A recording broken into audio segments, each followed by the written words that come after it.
हाँ तो स्टूडेंट्स ये रही आपकी एग्जांपल नंबर 2.10। ये भी ट्रांसफर फंक्शन के बारे में है, लेकिन इसका मेथड देखें क्या है जी। ट्रांसफर फंक्शन मल्टीपल लूप्स, यानी कि आप कंडीशन आ गया मल्टीपल लूप्स के अंदर। तो चले देखते हैं, ये काफ़ी सिंपल लग रहा है मुझे। वो देखो बच्चों, कह रहा है कि given the network in figure A, यानी कि फिगर ए के अंदर जो आपको नेटवर्क दिया गया है बच्चों, जिन्होंने प्रीवियस वीडियोस देखी हैं वो तो सेट है यहाँ पे, लेकिन जिन्होंने नहीं देखी वो जाके इसकी प्रीवियस वीडियोस देखें, उनमें मैंने ये सारे मेथड्स एक दफ़ा एक्सप्लेन किए हैं वन बाय वन। तो अब वो कह रहा है कि फाइंड करें transfer function I2 of S over V of S, यानी ये हमने चीज़ फाइंड आउट करनी है। लेकिन देखो ये एस की फॉर्म में, जबकि हमें टी की फॉर्म में दिखाया गया। तो ट्रांसफर फंक्शन उसने बोला है फाइंड ट्रांसफर फंक्शन। तो देखो बच्चों, सबसे पहली बात आपको इसको लैपलास की फॉर्म में लेके जाना पड़ेगा पूरे सर्किट को। मींस लैपलास का मतलब होता है मेरा कहने का कि टाइम डोमेन से फ्रीक्वेंसी डोमेन में इसको ग्लिच करवाना होगा। तो यहाँ पे आ जाएगा, देखो जब हम फ्रीक्वेंसी डोमेन में सर्किट को लिखते हैं ना, तो हर एक चीज़ की हमने इंपीडेंस लिखनी होती है, मतलब रेजिस्टेंस की, इंडक्टर की, हर एक चीज़ की। तो ये जब मैं इसकी इंपीडेंसेस लिखता हूँ तो देखो क्या आएगी। पहले मैं सर्किट की शेप ड्रा कर लूँ। सर्किट को बच्चों कुछ नहीं होना, सर्किट ने एज इट एज ड्रा होना, अपनी अपनी जगह पे सब कुछ लगेगा।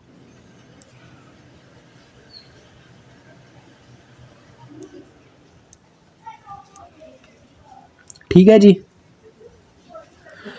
अब ज़रा गौर से देखिएगा बच्चों, जो रेजिस्टेंस की इंपीडेंस, अब आपने ना ये जो रेजिस्टेंसेस, इंडक्टेंस और कैपेसिटेंस है ना, इन सब की इंपीडेंस लिखनी है। तो लिहाजा रेजिस्टेंस की इंपीडेंस एज इट एज वही होती है R1 R2, बट जो इंडक्टर होता है उसकी इंपीडेंस होती है SL, जबकि एक कैपेसिटर की इंपीडेंस होती है 1/CS, यानी कि SC। तो अब वोल्टेजेस की बात करूं तो वोल्टेजेस डायरेक्ट टाइम डोमेन से किस फॉर्म में चले जाते हैं, फ्रीक्वेंसी डोमेन में, ये ऐसे आ जाएंगे। ठीक है, ऐसे ही आपके ये वाले वोल्टेज भी आ जाएंगे, V ऑफ S हो जाएंगे। और जो बीच में करंट्स फ्लो कर रही थी, देखो दोनों की डायरेक्शन क्लॉकवाइज है, तो ये हो जाएगा I1 ऑफ S और ये हो जाएगी I2 ऑफ S। ओके हो गया। अब हमने मालूम क्या करना है, उसने बोला है transfer function I2 S over V of S आपने फाइंड आउट करना है। तो बच्चों जैसा कि उसने करंट्स दी हुई है ना, तो मुझे साफ नजर आ रहा है मल्टीपल लूप्स ऊपर लिखा हुआ है, यानी कि वो हमसे चाहते हैं कि हम यहाँ पे लूप एनालिसिस टेक्निक का इस्तेमाल करें, यानी कि मैश एनालिसिस कह लो, लूप एनालिसिस कह लो, एक ही बात है। आगे इंस्पेक्शन मेथड आएगा, वो आपको काफ़ी इन चीज़ों में मज़ेदार लगेगा, तो वो मैं इंशाल्लाह आपके लिए मज़ेदार बनाऊंगा भी और ईजी भी बनाऊंगा। तो हमें मालूम करना बच्चों, देखो I2 of S over V of S को। तो अगर ये चीज़ फाइंड आउट करनी है ना, तो सबसे पहली बात आपको इनकी इक्वेशंस लिखनी पड़ेंगी, I1 ऑफ S की और I2 ऑफ S की। वो आप कैसे लिखेंगे, KVL लगा के दोनों पे। तो पहले मैं KVL अप्लाई करता हूँ बच्चों लूप 1 पे। ये हमारा लूप 1, आपने लिखना अप्लाई KVL एट लूप 1। तो हर एक चीज़ के मैं वोल्टेज लिखूंगा जो इसके घेरे में आती है। तो चलो हम यहाँ से चलना स्टार्ट करते हैं। तो करंट अपनी डायरेक्शन के अकॉर्डिंग इसके माइनस के पोल में एंटर करेगी, तो ये आ जाएंगे -V ऑफ S। मजीद आगे बढ़ते हैं तो करंट इस रजिस्टर में से गुजरेगी। एक रजिस्टर के वोल्टेज बच्चों किसके बराबर होते हैं, current into resistance according to Ohm's law. ठीक है, तो ये आ जाएगा देखो I1 ऑफ S साथ में R1। मजीद आगे बढ़ते हैं तो ये इंडक्टर आ जाएगा। एक इंडक्टर के वोल्टेज बच्चों, यानी इंडक्टर तो आया, सॉरी इंडक्टर नहीं बोलूँगा, इसको इम्पीडेंस कहूँगा क्योंकि ये SL लिखा हुआ है। तो इस इम्पीडेंस मीन्स आप इसको रेजिस्टेंस ही समझो। इस इम्पीडेंसेस में से बच्चों देखो दो करंट्स गुजरती हैं, तब इसमें वोल्टेज पैदा हो रहे हैं। I1 ऑफ S और I2 ऑफ S, ये नीचे की तरफ जा रही है जबकि वो ऐसे ऊपर की तरफ जा रही है। दोनों की डायरेक्शन अपोजिट है, तो आप किस करंट को पॉजिटिव रखोगे, जिसके ऊपर आप KVL लगा रहे हो। ये मैं हमेशा से बताता आ रहा हूँ। तो लिहाजा यहाँ पे लिखा जाएगा कुछ इस तरह से, देखें SL into I1 of S minus I2 of S।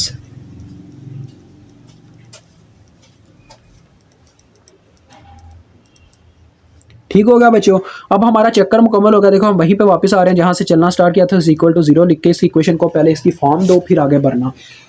तो लिहाजा हम इसकी फॉर्म क्या, मेरा कहने का मतलब है, मतलब कि देखो I1 वाले इकट्ठे कर लो। देखो बच्चों अगर मैं I1 ऑफ S कॉमन ले लूँ, जो टर्म यहाँ पे मौजूद है, तो अंदर क्या रह जाएगा इसके, ऐसे लिखो। देखो यहाँ पे R1 बच गया होगा और यहाँ पे SL इसके साथ ज़रब खाने वाला था, तो ये आ जाएगा plus SL I1 of S। जब ये कॉमन लूँगा तो आएगा R1 प्लस SL। और I2 के साथ सिर्फ एक ही टर्म थी, देखें वो थी SL, तो वो थी माइनस में। देखें SL जब इससे ज़रब हुआ, ये सेंटर में माइनस था ना, माइनस I2 ऑफ S, तो माइनस I2 ऑफ S के साथ जब SL ज़रब हुआ तो ये आ गया minus SL I2 of S। ठीक है, विच इज़ इक्वल टू, ये अपना V ऑफ S बच्चों दूसरी जानब जाके प्लस में हो गया। तो ये आपकी इक्वेशन नंबर 1 आ गई। इंस्पेक्शन मेथड से लिखना सिखाऊंगा, तो बच्चों आपको ये सारे मतलब के स्टेप नहीं करने पड़ेंगे, डायरेक्ट आप ये वाला स्टेप लिखोगे जब वो आएगा। ठीक है, तो ये हो गई हमारी फर्स्ट इक्वेशन, फर्स्ट लूप की इक्वेशन। अब सेकंड लूप की इक्वेशन लिखते हैं आई टू ऑफ एस की। तो देखो बच्चों, हम यहाँ पे भी केवीएल लगाएंगे, हम यहाँ से चलना स्टार्ट करते हैं। अब देखें एसएल में से फिर से दो करंट गुजर रही होंगी, आई टू ऊपर की तरफ, आई वन नीचे की तरफ।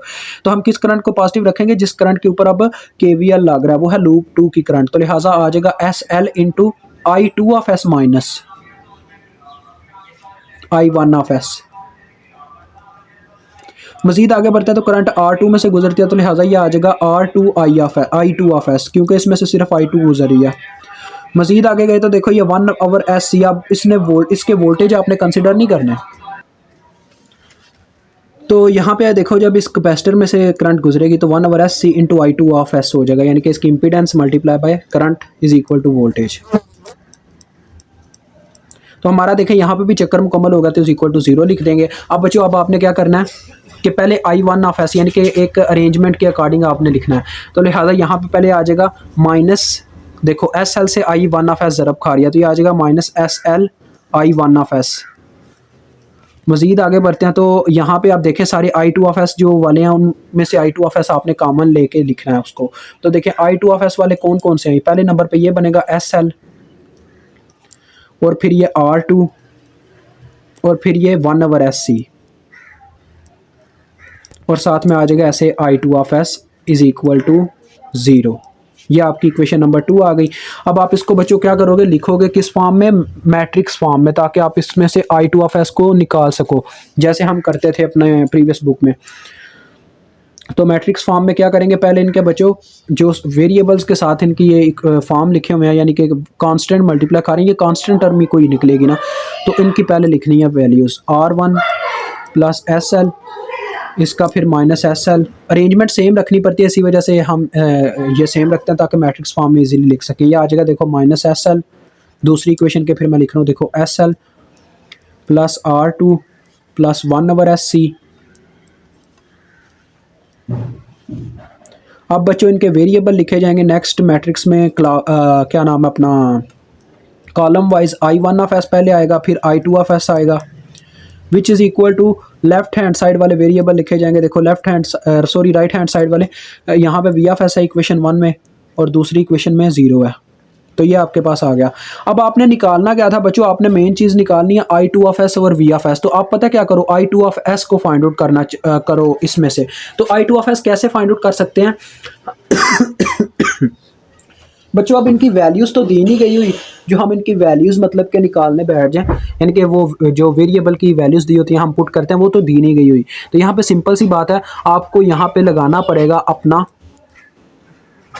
क्रैमर रूल लगाना पड़ेगा। तो क्रैमर रूल होता क्या था मैं आपको बताता हूँ। देखिए आई टू ऑफ एस आपने यहाँ पे देखा साफ साफ कि आई टू ऑफ एस, हमारे पास आई टू ऑफ एस की ये वैल्यूज़ हैं, ठीक है जी। अगर मुझे मैं आई टू ऑफ एस को फाइंड आउट करता हूँ ना, ताकि क्या पता उसकी फॉर्म वो बन जाए। अगर नहीं भी बनती तो मैं क्या करूँगा, आई टू ऑफ एस को निकाल लूँगा। अगर आपके पास वी ऑफ एस उसके बटे में नहीं आया तो आपने पता क्या करना, वी ऑफ एस से आई टू ऑफ एस की वैल्यू को दोनों तरफ डिवाइड करवाना है, वो फॉर्म बन जाएगी। यानी कि मुझे ये चीज़ फाइंड आउट करने के लिए आई टू ऑफ एस चाहिए।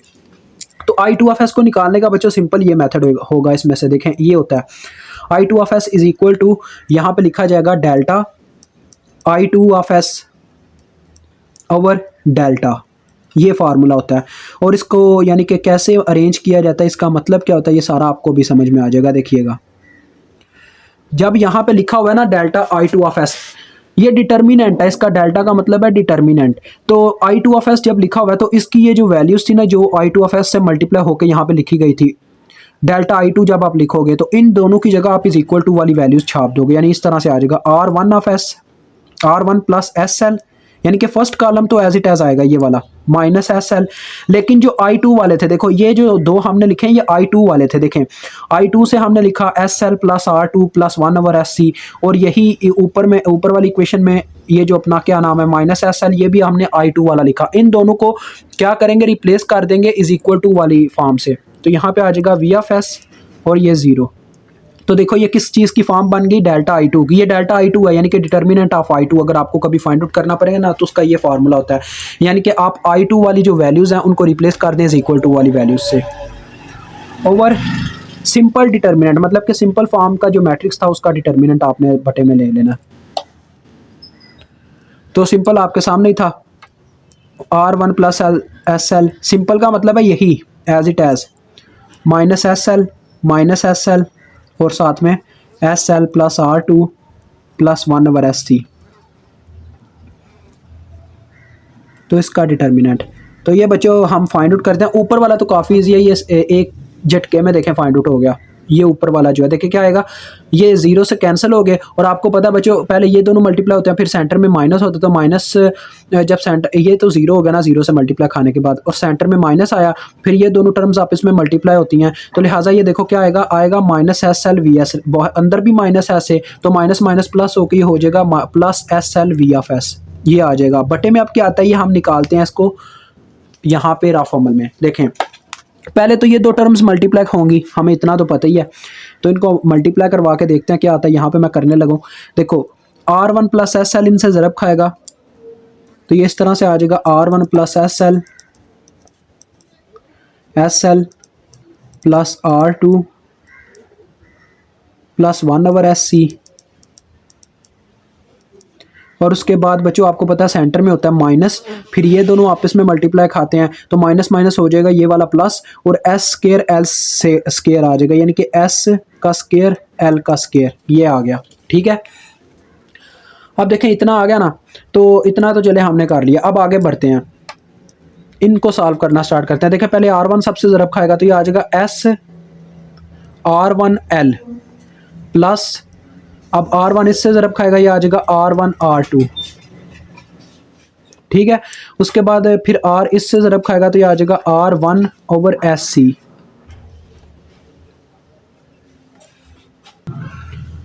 और नेक्स्ट अब क्या होगा, अब SL अंदर ज़रब खाएगा तो यहाँ पे देखो क्या आ जाएगा, plus S square L square plus R2SL, और जब SL बच्चों देखो यहाँ पे आके ज़रब खाएगा इन दोनों से, तो SS से गया और L/C आ गया, minus S square L square. अब देखें ये वाला और ये वाला कैंसिल हो गए, और ये सारी टर्म अब आपने उठा के वहाँ पुट करनी है। तो चलें आए पुट करते हैं जी। तो यहाँ पे अब मैं यहाँ पे ये पुट करने लगा हूँ, मुझे थोड़ी अजीब सी ये टर्म लग रही है मेरे ख्याल में। R1 जहाँ पे कॉमन आता है वहाँ से R1 कॉमन लिया जाए और इसको थोड़ा सिंप्लीफाई बनाया जाए। बच्चों जहाँ पे R1 कॉमन निकल रहा है ना, वहाँ से R1 कॉमन ले लो, या छोड़ो यार लिखते हैं यहाँ पे ला के। चलो ये सबसे पहले नंबर पे बच्चों क्या आ गया, एस R1L, ठीक है, फिर प्लस R1 R2, फिर प्लस R1/SC, फिर हमारे पास क्या है प्लस R2SL, फिर प्लस L/C।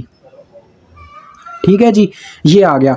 अब आप इसका ना यहाँ पे एलसीएम लेके ना, अब इस टर्म को थोड़ा मैनिपुलेट करेंगे। यहाँ पे मैं इस टर्म का अगला पार्ट करने लगा हूँ। यहाँ पे I2/S को भी फाइंड आउट किया जा रहा है। ये देखें I2/S, क्योंकि क्वेश्चन आपका सॉल्व नहीं अभी हुआ, क्वेश्चन के लिए आपको V/S दूसरी तरफ लेके जाना। देखो बच्चों इसके यहाँ ऊपर V/S है, ठीक है, यहाँ पे नॉमिनेटर में अगर मैं दूसरी तरफ लेके जाना तो इसके बटे में आ जाएगा, तो V/S इसके बटे में आ गया, यही तो हम चाहते हैं, तो इसके बटे में आ गया V/S।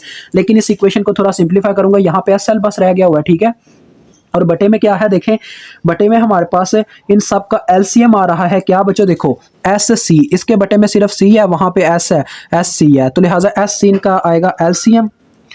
और अब जब हम इन सब के बटे में देखो, इनके बटे में और इनके बटे में कुछ भी नहीं है, तो इनसे SC ज़रब खाएगा, तो ये हो जाएगा S स्केयर R1LC, और ये हो जाएगा SC R1R2, ठीक है, और इसके बटे में तो SC मौजूद है, तो ये सिंपल R1 आ जाएगा।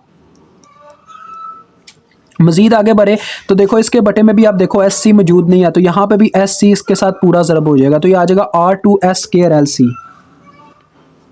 प्लस R2S स्केयर LC, ठीक है। मजीद आगे गए तो यहाँ पे देखो इसके बटे में C मौजूद है लेकिन S मौजूद नहीं है, तो ऊपर S ज़रब खा जाएगा, तो ये आ जाएगा प्लस SL। अब ये SC बच्चों देखो सिंपल सी बात है, इस SC ने उठ के ऊपर चला जाना, क्योंकि बटे का बटा उलट के ऊपर जाता है, तो ये इसकी लास्ट फॉर्म आने लगी है, बस आपका क्वेश्चन हल हो गया। देखें ये ऊपर गया तो ये हो गया S स्केयर LC ओवर ये सारी टर्म्स जो हैं आपने इकट्ठी कर लेनी है। देखें तो ये आएगा, देखो बच्चों S स्केयर LC, ये देखो मैं इसको थोड़ा ना फॉर्म बनाता हूँ, देखो S स्केयर LC और S स्केयर LC इन दोनों में कॉमन है, तो इन दोनों में से S स्केयर LC कॉमन ले लो, अंदर ऐसे लिखा जाएगा R1 प्लस R2, ठीक है। ये वाली टर्म और ये वाली टर्म मैंने इकट्ठी कर दी, ठीक है। उसके बाद बच्चों इन दोनों में से R1 कॉमन लिया जा सकता है, तो आप इन दोनों में से R1 कॉमन ले लो और अंदर क्या रह गया, SCR2+1, SCR2+1। और लास्ट में क्या टर्म बची, ये सारी 4 की 4 होगी और ये लास्ट में SL बच गई, ठीक है। इसको एज इट एज लिख दो SL और ये आपका काम पूरा हो गया और ये आपका आंसर है। मुझे उम्मीद है आपको समझ आ गई होगी। खुदा हाफिज़।